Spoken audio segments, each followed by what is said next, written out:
జయ హో పత్రిజీ. శక్తి లేని చైతన్యం నిద్రాణమైన శక్తి. అది ఎప్పుడూ నిద్రాణంగానే ఉంటుంది. ఇది స్వయంగా ఏమీ చేయలేదు. పురుషుడు లేని ప్రకృతి ఏమీ సృష్టించలేనట్లే ప్రకృతి లేని పురుషుడు ఏమీ సృష్టించలేడు.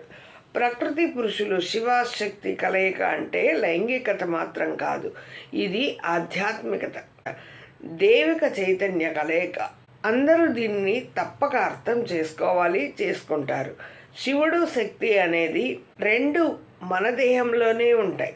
ప్రతి ఒక్కరిలో స్త్రీ పురుష శక్తులు ఉంటాయి. దాన్నే అర్ధనారీశ్వర తత్వం అన్నారు కదా.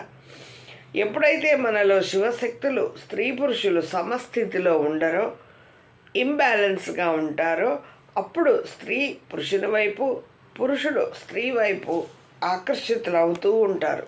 స్త్రీలో కేవలం స్త్రీతత్వం, పురుషునిలో కేవలం పురుషతత్వం ఉంటే వారు స్వలింగ భాగస్వామికి ప్రాధాన్యత ఇస్తారు.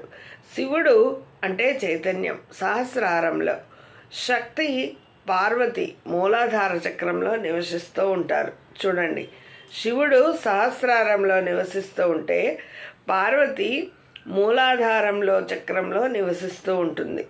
శక్తి అనేది శక్తి ప్రవాహం జరిగి కుండలిని జాగృతి శక్తిపైకి ప్రవహించి చైతన్యం శివుడితో కలిసినప్పుడు జ్ఞానం ఒకటిగా పరిణమించి అనంత చైతన్యంగా మారుతారు. ఒకసారి ఈ అనుభవాన్ని పొందిన తర్వాత మనలో ఏ కోరికలు ఉద్భవించవు.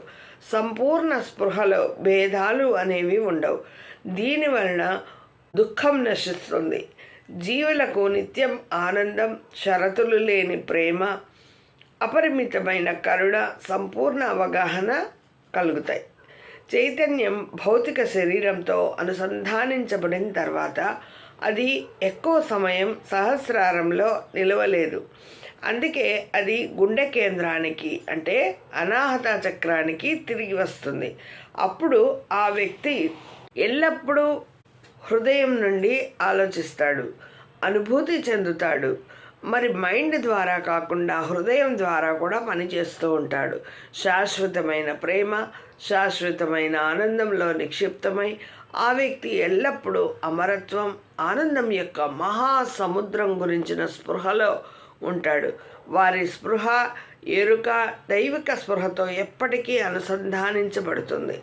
శక్తి అనేది దైవత్వం యొక్క తల్లి ప్రేమ లాంటిది. ఇది మన చుట్టూ వెచ్చదనం, శ్రద్ధ మరియు రక్షణను కల్పిస్తుంది. శక్తి అనేది దైవత్వం యొక్క తల్లి ప్రేమ అని మనం అర్థం చేసుకున్నాం.